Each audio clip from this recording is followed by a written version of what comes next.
me record it.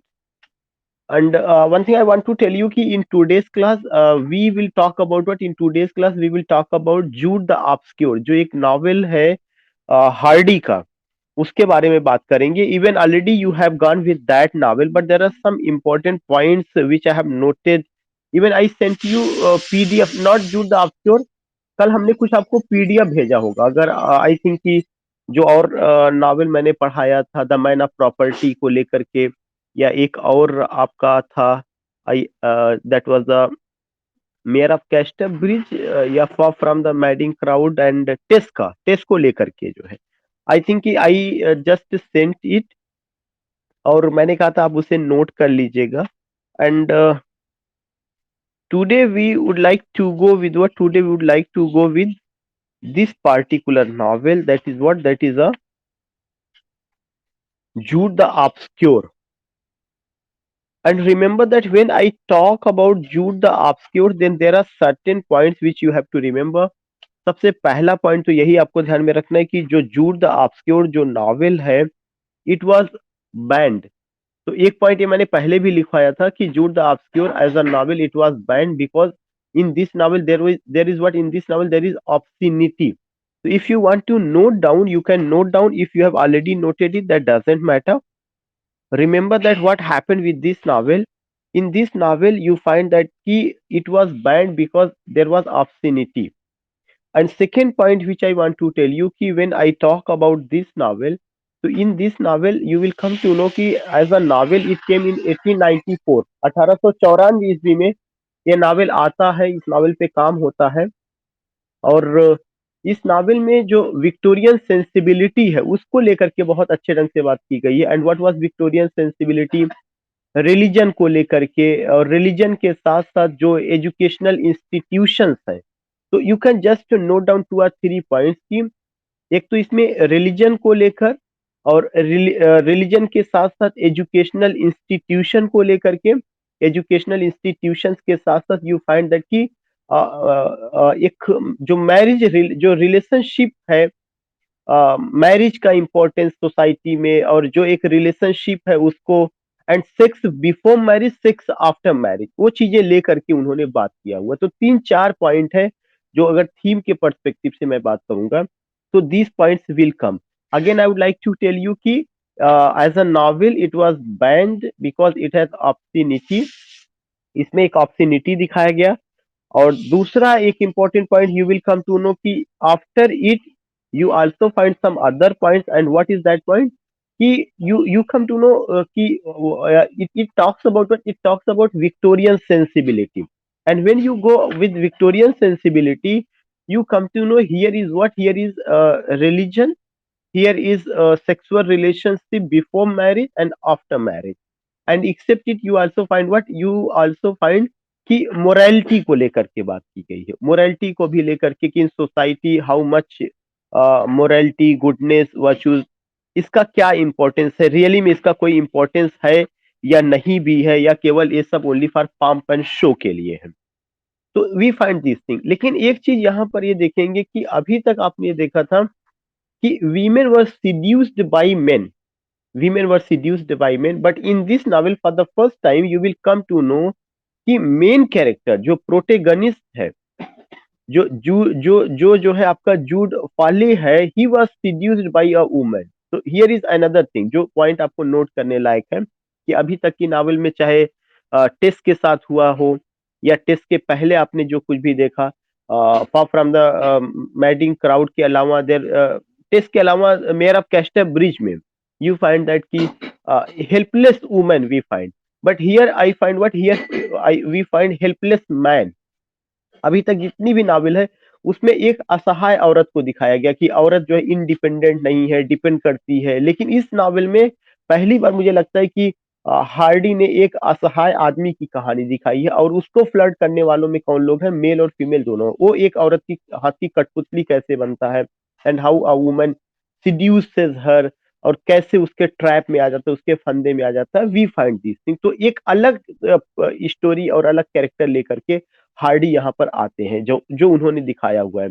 और ऐसा इसके पीछे रीजन ये रहा है कि जिस समय ये नॉवेल आ रही है वहां से एक नया कॉन्सेप्ट आ गया था।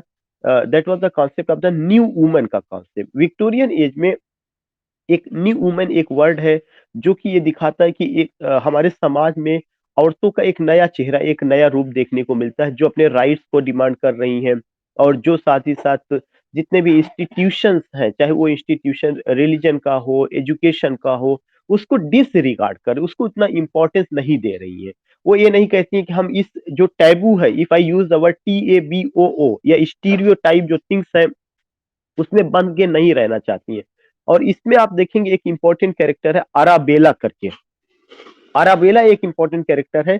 अराबेला जो है जो मेन हीरो है, जो प्रोटेगनिस्ट है, जो जूड प्ले फ्लाई फ्लाई शिल्पी जी, गुड मॉर्निंग।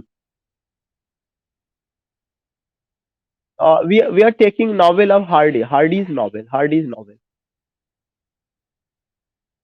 या जूड द ऑब्सक्योर, या ओके ओके ओके। सो ये एक इम्पॉर्टेंट पॉइंट है जो हमें ध्यान में रखना है कि अराबेला नाम की जो कैरेक्टर है, that is a woman, and how Arabella seduces Jude's फ्लाई, you will come to know. ये एक इम्पॉर्टेंट पॉइंट है यहाँ पर कि we find a new type of women. In Tess, you find helpless women. Tess was seduced later on in a situation of madness. Tess murders, and twice or thrice she was seduced. The same thing you find in the novel Mayor of Castor Bridge, how a woman was sold by her own husband in a fair, गांव के मेले में कैसे उसको बेच दिया जाता है, वहां पर आप पाते हैं। लेकिन यहाँ पर जो है in this novel, you don't find any helpless women.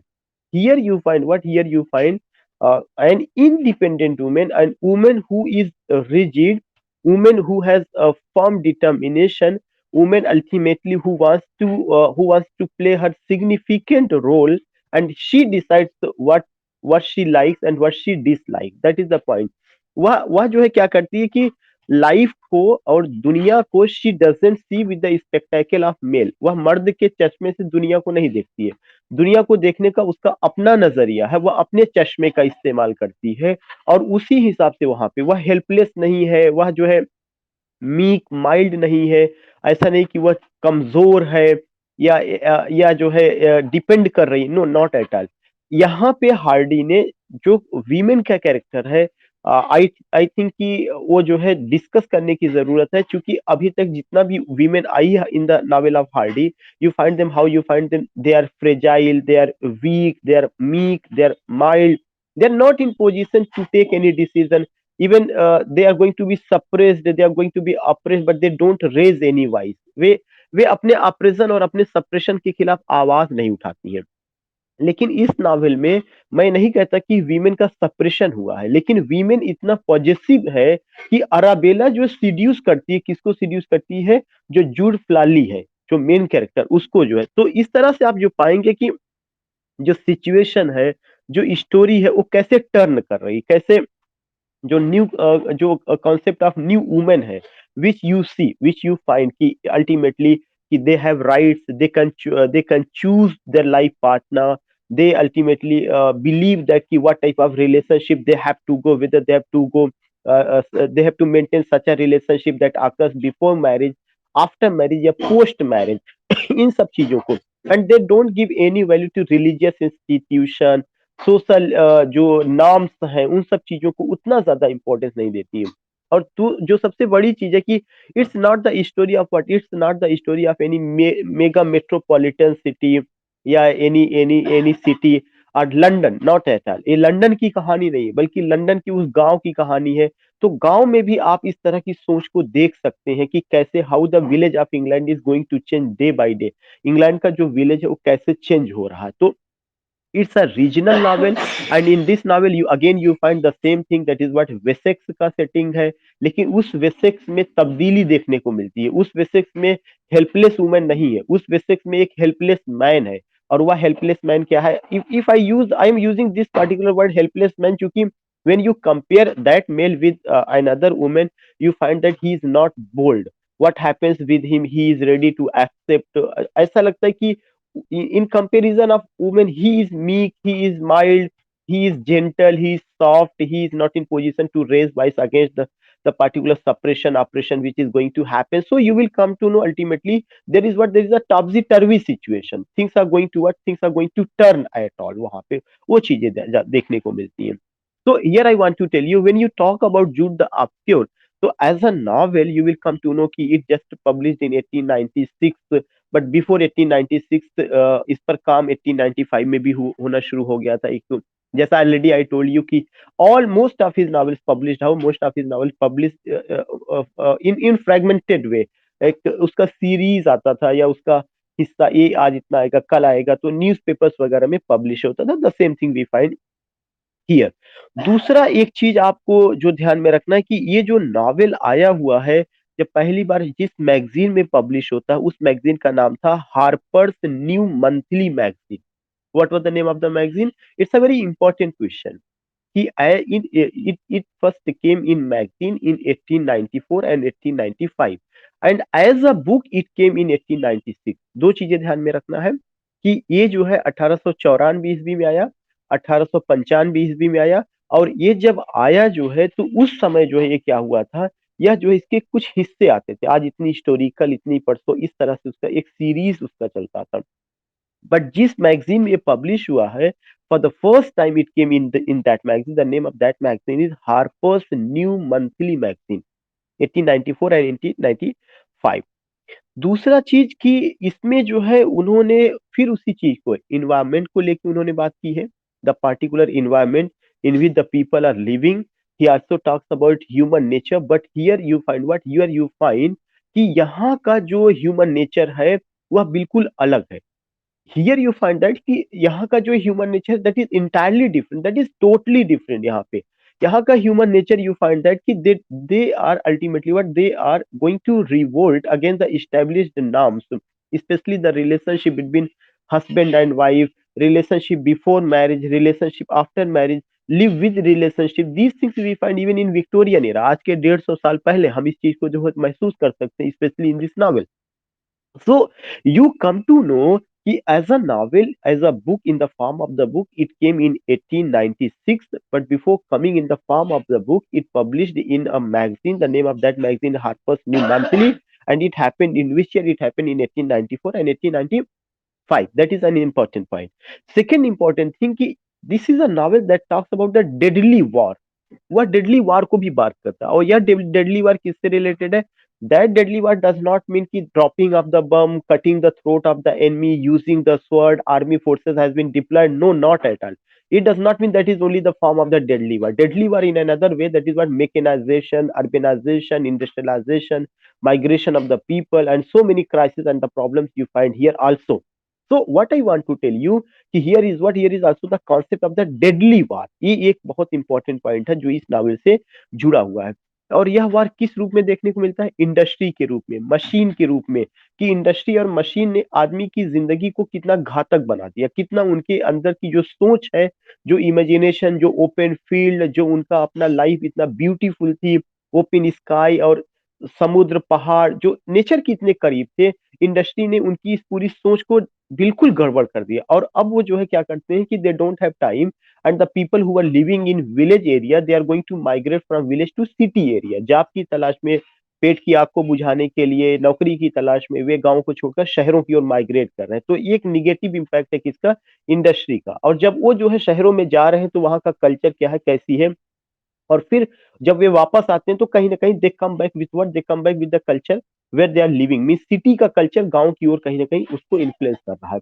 तो जो शहर की बीमारी है, जो शहर की समस्या है, you can also see where, you can also see in village area also. एक चीज और जो है, जो यहाँ पर है कि एक जो स्पिरिट है हमारा, जो इंसान है, तो इंसान होने के नाते क्या हो सकता है? We have soul, we have heart, we have emotion, we have feelings, we give value to what, we give value to our relationship. In our society there is what, there is the importance of God. In our society there is the importance of religious institution, there is the importance of angels and the holy book sent by God, preacher, means the prophet preaching, all these things we find. So the question is that in Victorian era, the particular characters who are mentioned here, are they going to give value it or not? एक बहुत important point देखने को मिलता है या ये समझ में आता है, और वह कौन सा पॉइंट है कि ये जितनी भी चीजें मैंने बात की, चाहे एंजल को, चाहे गुडनेस को लेके, वर्च्यू को लेकर, प्रीचिंग को लेकर के, या जितनी भी चीजें हम देखते हैं, how the people of Victorian era, how are they going to take it, you will come to know कि आपस के रिलेशनशिप बेहतर नहीं है, देर इज नो सर्टिट्यूड, एक वर्ड है सर्टिट्यूड, उनमें विश्वास नहीं है, they are not ready to help each other. और ये लाइन आप कहाँ पे पा सकते हैं, even in the poem Dover, बीच में बार बार उसको कोट करता है, जब वो कहते हैं I love let us be true to one another, the world which seems to lie before us like a land of dream has really neither joy nor love nor certitude nor help in pain. तो you find, और वो कहते हैं so various, so beautiful, so new. So और last में उन्होंने कहा we are here ignorant armies clash by night, हम लोग यहाँ पर ऐसे हैं जैसे रात में जो है कोई सैनिक जो है उठे युद्ध के लिए, और उसके दिमाग, उसको ही ना पता चल पाई कि वो जो अटैक कर रहा है अपने लोगों के ऊपर करे या दुश्मन के ऊपर। ऐसे ही विक्टोरियन एज को लोग हो चुके हैं, विक्टोरियन एज के लोग जो है मैकेनिकल है, विक्टोरियन एज के लोगों में रिलेशनशिप का कोई इंपॉर्टेंस नहीं है, विक्टोरियन एज के लोग मटेरियलिस्टिक है, विक्टोरियन एज को लोग जो ह्यूमन बींग्स है कहने के लिए, they are not the rational creature of God, they became what, they became machine, and ultimately they are killing their own people, they are killing their emotion, they are killing their feeling, they are not going to give any value to respect, morality, goodness, virtue, all these things. So what I want to tell you, the same spirit, the same thing you find in this novel also, उसी particular चीज को यहाँ पर भी बताया गया कि जो भी प्रॉब्लम आपको specially which you find in the poetry of Matthew Arnold, the same thing, note of pessimism, और इसके अलावा रिलीजियस इंस्टीट्यूशंस का, other things you will come to know, all these things we see, all these things we find it here. So what I want to tell you, ये चीज जानना बहुत ही जरूरी है कि किस सिचुएशन में the particular novel came and what is the objective, what is the theme. जो नॉवेल है उसका ऑब्जेक्टिव यही है रिलेशनशिप को लेके बात करना, जो नॉवेल है उसका ऑब्जेक्टिव यही है कि तीन कैरेक्टर, मैं बार बार जो तीन कैरेक्टर का नाम ले रहा हूँ, एक तो कैरेक्टर है आपका दैट इज जूड फाली, और एक दूसरा कैरेक्टर अराबेला और सू ब्राइड हेड, ये तीन कैरेक्टर, एक मेल हो गया, दो फीमेल कैरेक्टर, इन्हीं के इर्द गिर्द पूरी नावल, और भी कैरेक्टर आएंगे but they are not important character, they are the minor character, but if you go with these character you will come to know कि what ultimately he wants to say, what he wants to present, he has presented the philosophy of life, he has presented the objective what he wants to tell you with the help of these three characters, इन्हीं तीनों characters को help लेकर के उन्होंने present किया हुआ है। You will come to know कि जो एक इंपॉर्टेंट कैरेक्टर है जूड्स फ्लाले, वो जो जूड्स जो जो जूड फाली है, वह गांव में रह रहा है, और वह जो है एक स्टोन मैन जैसा है, और you will come to know कि उसका एक ड्रीम है, and what is the dream of that man, he has a dream that he wants to be scholar, उसको वो स्कॉलर बनना चाहता, उसको पढ़ने का शौक है, और वह सेल्फ स्टडी करता है, क्लासिक लिटरेचर का, लैटिन लैंग्वेज का, वो खुद स्टडी उसको करता है, और वह जो है चाहता है कि he wants to be a teacher, उसका एक अपना ड्रीम है मैं पढ़ करके एक बड़ा स्कॉलर बन जाऊं। लेकिन जैसे ही वह उस इस ड्रीम को पूरा करने के लिए करता है, तो उस ड्रीम को पूरा करने के लिए ही just wants to get what he wants to get admission in any institution, educational institution, वह जाएगा किसी कॉलेज में, किसी यूनिवर्सिटी में एडमिशन लेगा, जब वह एडमिशन लेता है तो वहां की सिचुएशन दिखाई गई है कि कैसे वहां पे प्रॉब्लम क्रिएट होती है, और कैसे वहां पे एक जो एक फीमेल कैरेक्टर है अराबेला, कैसे अराबेला उसको सिड्यूस करती है, और उसको जो है अपने जो है उसको उससे मैरिज करती है अपने ट्राइब में, फंदे में, और उसके उससे रिलेशन बनाती है, देन उसको एक बेबी होता है, फिर वो जो है उसको छोड़ के भाग जाती है।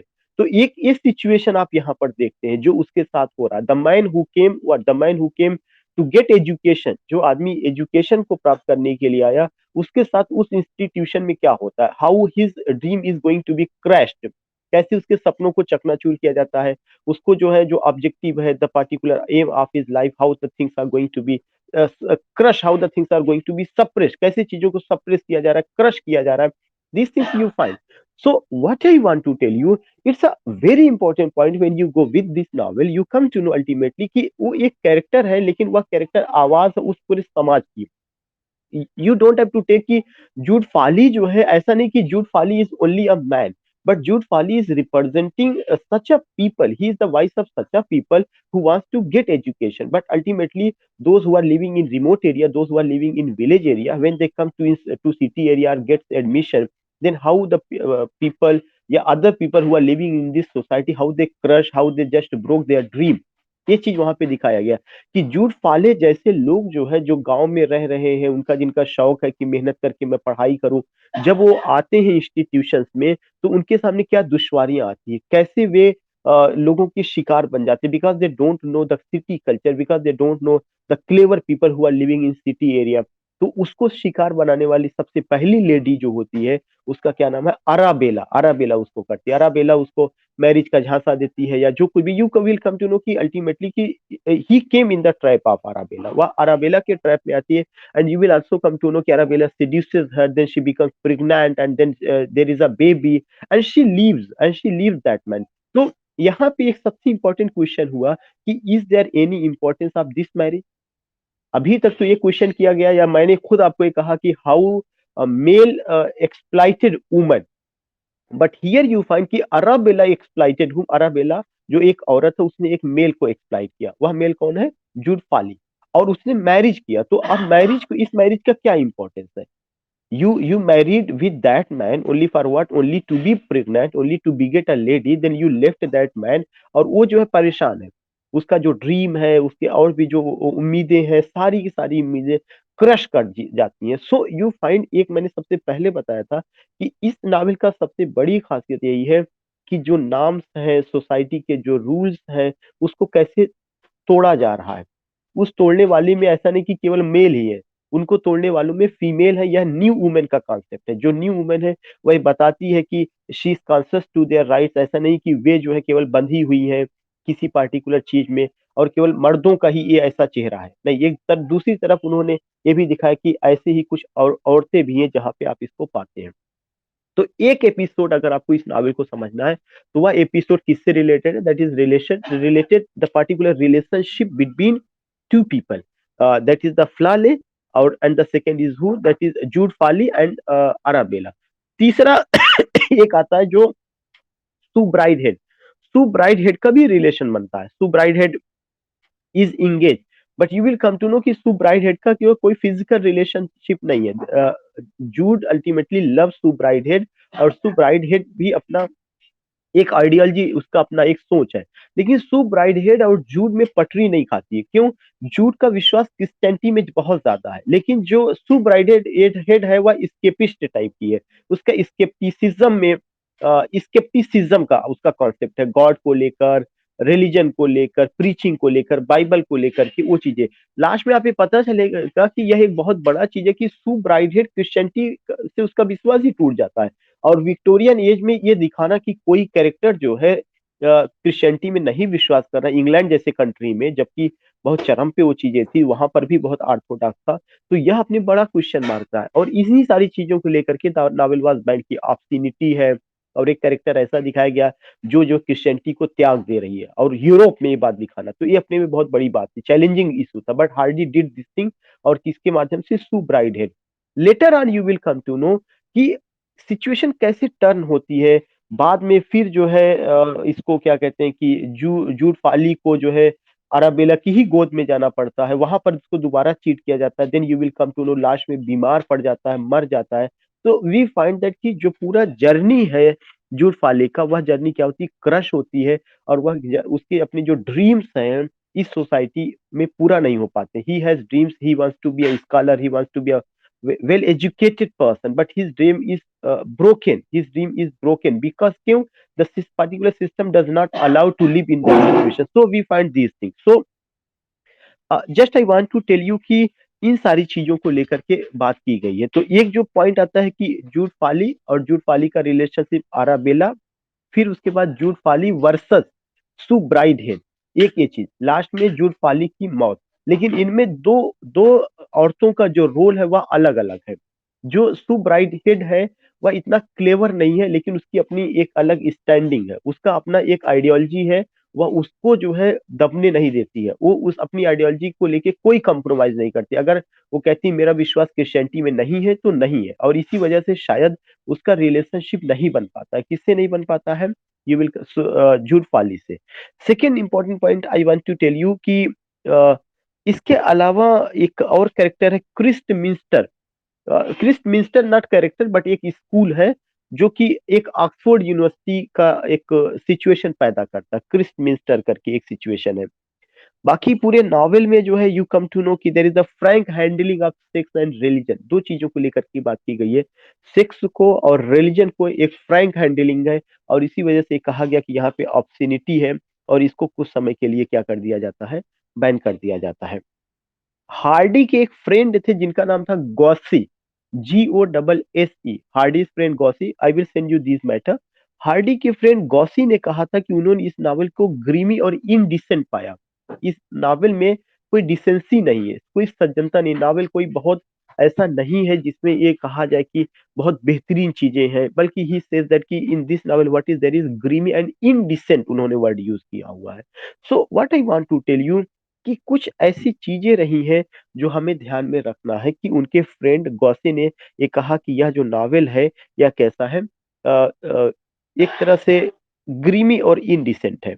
और एक जगह जैसे मैंने बताया कि क्रिस्ट मिंस्टर है, क्रिस्ट मिंस्टर किसको रिप्रेजेंट करता, ऑक्सफोर्ड यूनिवर्सिटी का सिंबल के रूप में प्रेजेंट किया गया है। सबसे पहला जूड फाले किसके जो है उसमें आती है, जूड फाले किसके शिकार बनते हैं, अराबेला सबसे पहले, he trapped into marriage by the coarse handsome barmaid Arabella, Arabella के फंदे में वो आ जाते हैं। All these things we find. इसके अलावा जो है एक स्कूल मास्टर है जिनका नाम है Phillotson. There is a school master and the name of that school master is Phillotson. वह जो फिलॉटसन है वो जो है उनका भी अपना एक रोल रहा है, लेकिन वी फाइंड दैट कि वो कहीं पे बहुत बेहतरीन ऐसा नहीं रहा है कि he is a good people, he is a good man, लेकिन उनका भी अपना रोल जो था खासकर रिलेशनशिप को लेकर के वो बेहतर नहीं था। तो चार कैरेक्टर आपको ध्यान में रखना है। पहला कैरेक्टर जो प्रोटेगनिस्ट है that is who, that is Jude Fawley. उसका रिलेशनशिप किससे बनता है, अराबेला से बनता है, और अराबेला डॉन जो रही है, DON, वो एक बारमेड है। लेकिन अराबेला डॉन जो है क्या है, बहुत ही चालाक औरत है, और वो तमाम नाम्स को तोड़ती है, उससे रिलेशनशिप बनाती है, then become pregnant and she has a baby but leaves. So the question is that कि what is the importance of this marriage, इस तरह के मैरिज का क्या इंपॉर्टेंस है। दूसरा जो है उसकी लाइफ में सू ब्राइड हेड आती है। सू ब्राइड हेड का अपना अलग स्टैंड है, उसका अपना आइडियोलॉजी है कि मैं, मेरा क्रिश्चियनिटी में विश्वास नहीं, जैसा तुम गॉड को लेकर के या तमाम चीजों को लेकर के सोच रहे हो वैसा मेरा नहीं है। इसलिए उनके बीच में कोई फिजिकल रिलेशनशिप नहीं बन पाता, और हम देखते हैं कि दोनों अलग रहते हैं या अलग हो जाते हैं। All this thing. There is another character जो स्कूल मास्टर है, फिलॉटसन करके है। उनका अपना भी एक अपना रोल रहा है, लेकिन वो बहुत ऐसा नहीं कि बहुत अपीलिंग हम कह सकते हैं। तो all these things we find, and there are some other issues also जो कि हम आपको बताना चाहते हैं कि इसके नावल के बाद यह उनका लास्ट कंप्लीट नावल था। इस नावल के लिखने के बाद उन्होंने क्या किया, नावल की राइटिंग को एबैंडन कर दिया, फिर उन्होंने शॉर्ट स्टोरीज और पोएम्स वगैरह लिखना शुरू किया हुआ था। उनका लिरिकल ड्रामा आया, पोएम्स वगैरह आया। We find this thing. इसके अलावा you will come to know कि there are some other things. एक बहुत इंपॉर्टेंट वर्ड है जो यहाँ पे, जो मैं कोट करना चाहूंगा, वेयर, लास्ट वर्ड है, wherefore is last given to him that is in misery and life unto the bitter in soul. इसमें एक कहीं ना कहीं दिखाया गया कि जो मानव का कष्ट है वो कितना उसको झेलना पड़ा, और लास्ट में वो कहाँ जाके स्टैंड करते हैं, और वह जो सोल है वह क्या अचीव किया, unto the bitter in soul. Misery और बिटर इन सोल, ये ऐसे दो वर्ड है जो ये इंडिकेट करते हैं कि इन व्हाट वे, किस प्रोसेस से जूड फाली को गुजरना पड़ा और कितना प्रॉब्लम्स उसको फेस करना पड़ा। तो in this way you find that कि एक ऐसा नावल था जिसमें इनडिसेंसी है, जिसमें ऑब्स्टिनिटी है, जो बैन किया गया, जो पहली बार मैगजीन में आती है, बाद में नावल की शक्ल में आता है, जिसमें फ्रैंक डिस्कशन ऑन सेक्स और रिलीजन को लेकर के है, जिसमें रिलेशनशिप दिखाया गया, कॉन्सेप्ट ऑफ न्यू वुमेन है, और जिसमें ये भी दिखाया गया कि जो एक वॉर है, वार केवल उसी की शक्ल में नहीं होता जिससे हम ये कह सकें कि वार का एक दूसरा शक्ल है इंडस्ट्रियलाइजेशन, मैकेनाइजेशन, अर्बनाइजेशन, उससे भी बहुत ज्यादा डिस्ट्रॉय होता है। So these things I have done. I hope that you would like this particular lecture. You can send your feedback, and regarding timing, undoubtedly मुझे भी थोड़ा सा ये चीज लग रहा है कि टाइमिंग थोड़ा सा बहुत ज्यादा अप एंड डाउन हो रहा है। I will try my best to start it on time. मैं कोशिश करूंगा टाइम से शुरू करने के लिए। एंड रिमेंबर दैट, या madam let me complete. And remember that one thing I want to say कि क्लास का जो टाइमिंग है मॉर्निंग वाला, मैं उसको 8:30 पर ही अभी रखूंगा। आप लोग 8:30 से पहले ना ज्वाइन करिएगा मुझे, डोंट ज्वाइन मी बिफोर 8:30। 8:30 आप रखिएगा, इसलिए कि पर डे वेट करने से बेहतर है कि एक फाइनली ये, चूंकि अभी हम लोग तो नावल को डिस्कस कर रहे हैं और ये चलता रहेगा। किसी भी नावल को डिस्कस करने में जितना पढ़ने में अगर 50 मिनट लगता है तो उसको बताने में वी गेट ओनली 20 या 30 मिनट, 20 या 30 मिनट वी गेट। तो ये चीजें रही, तो इसमें रही। हाँ जी शिल्पी जी। जी जी जी। Shilpi ji, are you getting my voice? या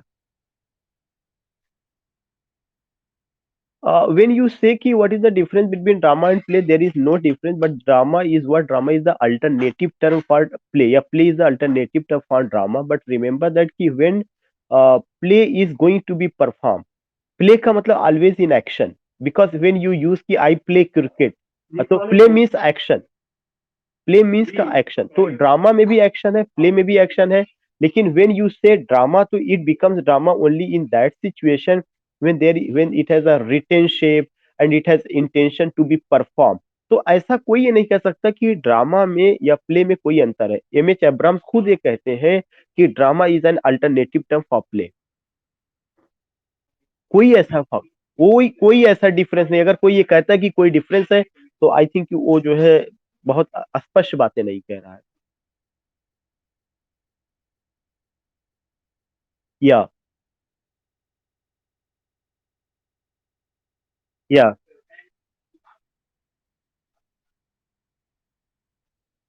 या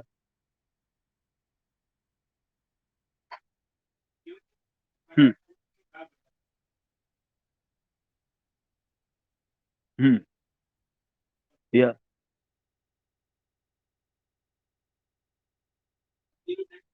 हाँ, बिल्कुल बोथ लगा देंगे तो करेक्ट होगा, क्योंकि प्ले और ड्रामा मैंने बताया ये दोनों एक अल्टरनेटिव टर्म है उसी का। और जो पोइटिक वर्ड जुड़ा हुआ वो दोनों के साथ जुड़ा हुआ है। पोइटिक का मतलब हो गया कि any drama written in poetic language. हाँ,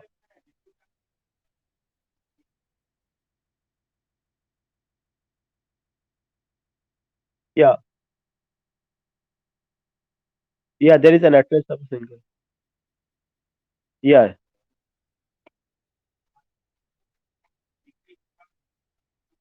that might be a poet, that might be a character, that might be a poet, but that might be a character, but only single person will utter, only the single person will lament, only single person, that might be poet या that might be any character। Monodic, mono का मतलब ही होता है single, या mono का मतलब ही single.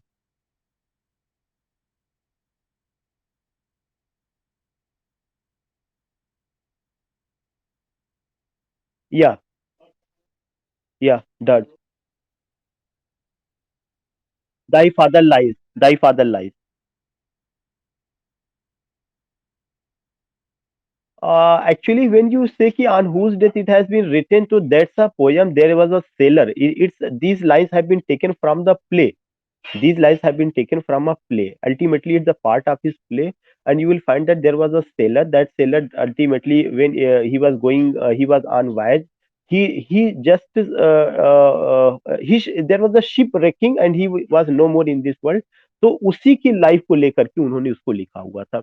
Specific वो एक कैरेक्टर है, एक सेलर, वहां पे उन्होंने उस सॉन्ग को लेकर के किया हुआ।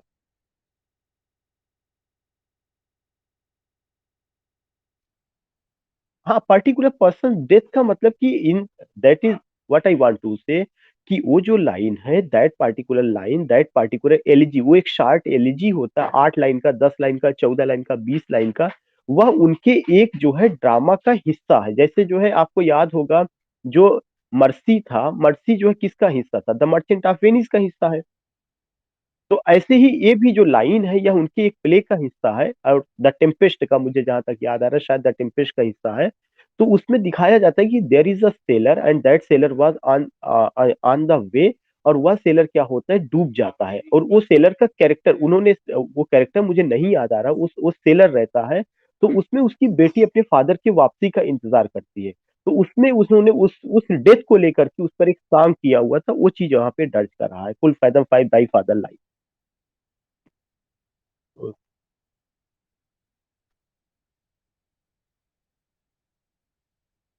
नहीं, ऐसा नहीं कि किंग वगैरह, एनी कॉमन मैन, अगर आप ब्रेक ब्रेक ब्रेक को करेंगे तो ब्रेक ब्रेक ब्रेक में भी जो है वो रहेगा कि डडली, क्योंकि वो वर्सिफाइड होता है। वर्सिफाइड का मतलब कि एक कविता के रूप में होगा, लेकिन उसमें ग्रीफ बहुत ज्यादा होना चाहिए, वर्ड उसमें ग्रीफ आया होगा। ग्रीफ, या वर्सिफाइड एक्सप्रेशन ऑफ ग्रीफ, GRI है। देखिए, दो चीज होता है, इफ एनीवन से कि sorrow, sorrow is another thing, pain is another thing, grief is another thing. जो कष्ट की पराकाष्ठा होती है, जो चरम सीमा होती है, वो ग्रीफ होता है। अगर उसमें बहुत ज्यादा ग्रीफ नहीं है, तब वह चीज क्या होगा, वह डर्ज नहीं होगा। डर्ज का वर्सिफाइड एक्सप्रेशन, आप अपनी दुखों की अभिव्यक्ति जो है कविता के माध्यम से कर रहे हैं, लेकिन वह दुखों की पराकाष्ठा होनी चाहिए।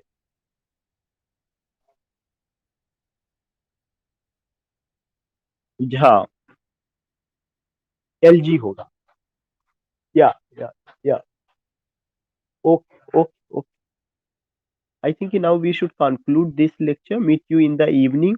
बट रिमेंबर दैट कि कल से सुबह में आप 8:30 पर ही ज्वाइन करिएगा, don't wait for the class, 8:30 पर ही। और अगर ऐसा कुछ होगा, क्योंकि 8:30 से पहले मैं ले भी नहीं पाऊंगा, और अभी जो क्लासेस वो सब ज्यादा से ज्यादा मैडम, ये जब तक नॉवेल का डिस्कशन चल रहा है, क्योंकि ये समझिए कि इसको। जी,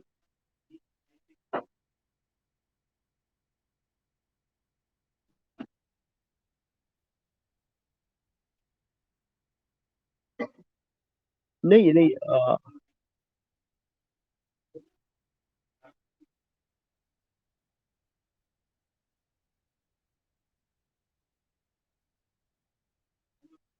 जी जी।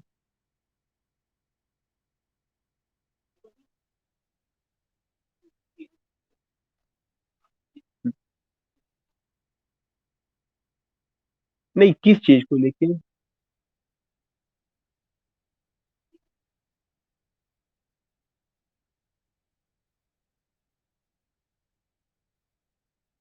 अच्छा, मतलब ये नावल का एक्सप्लेन करने के बाद जो और राइटर्स हैं, वो सारे राइटर्स को थोड़ा जल्दी कवर करा दिया जाए।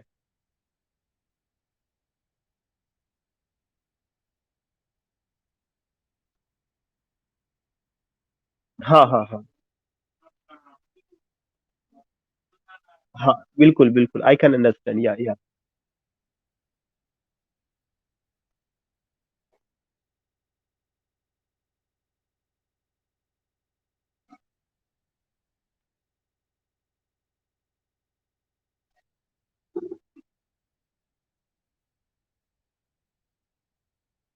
नहीं नहीं, 3 महीने में मैडम देखिए, जो 3 महीने में 11 की बात है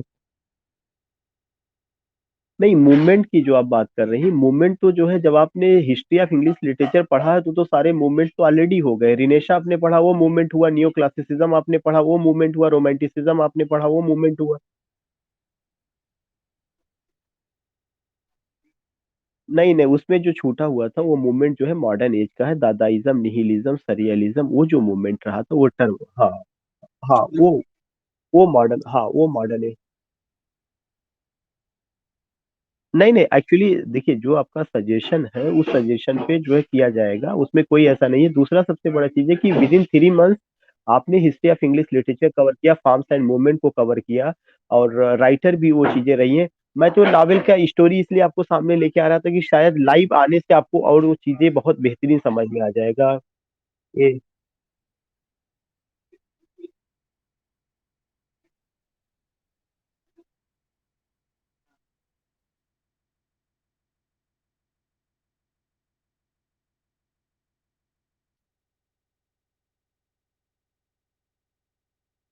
हम्म हम्म।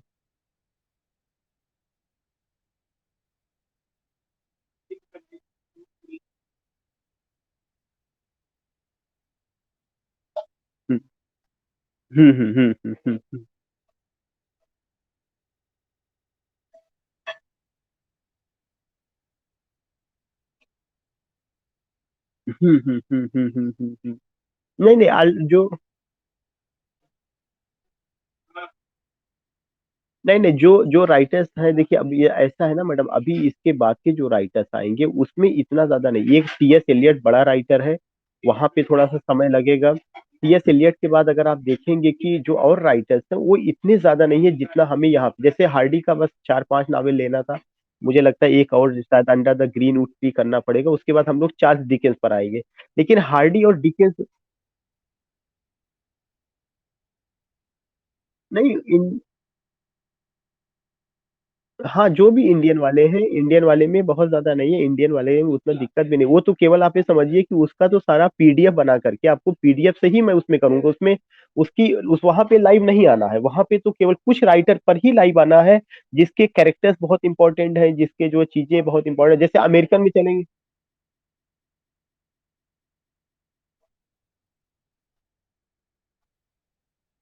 हाँ हाँ।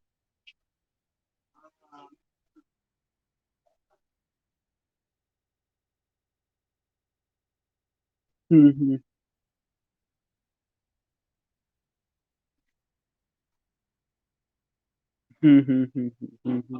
ठीक है ठीक है तो, नहीं नहीं सिलेबस की आप चिंता न करिए, सिलेबस बहुत जल्दी कवर कर देंगे, बिल्कुल बेफिक्र रहिए, उसके लिए चाहे दिन रात लगना पड़ेगा वो सब कर दिया जाएगा, आप इसके लिए परेशान बिल्कुल ना होइएगा, वो माई रिस्पॉन्सिबिलिटी है। हाँ हाँ उससे तो काफी, नहीं जीआईसी का तो कुछ नहीं, आप तो जीआईसी का जितना एक एक राइटर बुक में इंक्लूड कर दिया गया है ना, इसीलिए तो उसमें थोड़ा सा समय लगा था, एक एक writer, not a single writer is left, और 10 दिन के बाद यू विल गेट इट। हाँ। ठीक ठीक ठीक। जी Krishna ji, I can't take any question, I can't take any question, बस फरवरी लास्ट तक, फरवरी लास्ट तक, because I have to go to college, I can't take any question. I will meet you, हाँ मैं शाम को सबकी राय मशविरा ले लूंगा सबका।